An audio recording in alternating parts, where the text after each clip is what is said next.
বেআইনি সমাবেশ বলতে কি বোঝায়? একটি বৈধ সমাবেশ কখন বেআইনি হয় এবং বৈধ জনতা কখন অবৈধ জনতায় পরিণত হয়, দুটি বিষয়ে ক্লিয়ার করব এই ভিডিওতে। শুরু থেকে শেষ পর্যন্ত দেখুন, তাহলে আপনিও জানতে পারবেন। প্রথমে আমরা চলে যাব বেআইনি সমাবেশ অথবা বৈধ সমাবেশ কখন অবৈধ সমাবেশ বা বেআইনি সমাবেশে পরিণত হয়।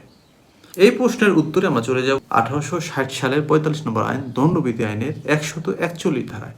141 ধারায় বলা রয়েছে, 5 বা ততোধিক ব্যক্তির সমাবেশ তখনই বেআইনি সমাবেশে পরিণত হবে যখন উক্ত সমাবেশ গঠনকারী ব্যক্তিদের সাধারণ উদ্দেশ্য নিম্নলিখিত 5টির হবে।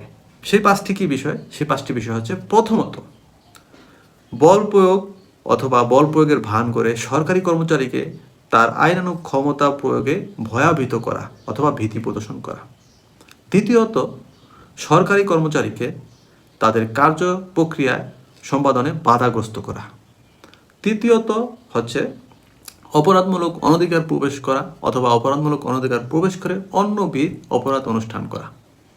আর চতুর্থত হচ্ছে অপরাধমূলক বল প্রয়োগের মাধ্যমে কোনো কোনো ব্যক্তির সম্পত্তি গ্রহণ করা বা অর্জন করা, অথবা অশারীরিক কোনো অধিকার থেকে কোনো ব্যক্তিকে, অশারীরিক অধিকার হচ্ছে যেমন রাস্তা অথবা পানি ইত্যাদির ব্যবহার থেকে বঞ্চিত করা।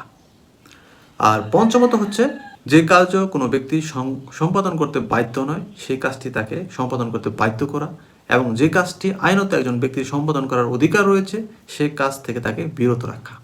এই 5টি কোনো একটি যদি সেই 5 বা ততোধিক ব্যক্তির সমাবেশ গঠনকারী ব্যক্তিদের দ্বারা সংগঠিত হয়, তখনই সেটি বেআইনি সমাবেশে পরিণত হয়ে যায়। দণ্ডবিধি আইনের 141 ধারায় বলা রয়েছে।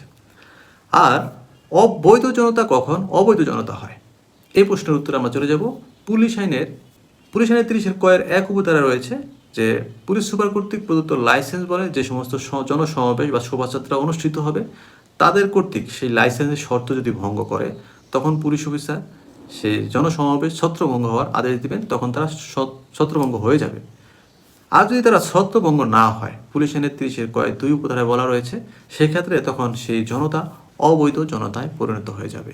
তখন অবৈধ জনতাকে ছত্রভঙ্গ করার জন্য ফৌজদারি কার্যবিধি আইনের 127, 128, 129, 130, 131 ধারা প্রয়োগ করে তাদেরকে ছত্রভঙ্গ করা যাবে।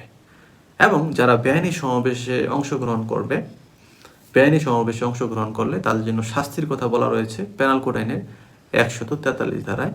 6 মাস পর্যন্ত কারাদণ্ড অথবা অর্থদণ্ড অথবা উভয় দণ্ড হতে পারে। আশা করি আমরা বুঝতে পেরেছি বেআইনি সমাবেশ একটি অপরাধ। বেআইনিভাবে আমরা কোনো সমাবেশ অনুষ্ঠান করব না। আমরা আমাদের দেশের ভিতরে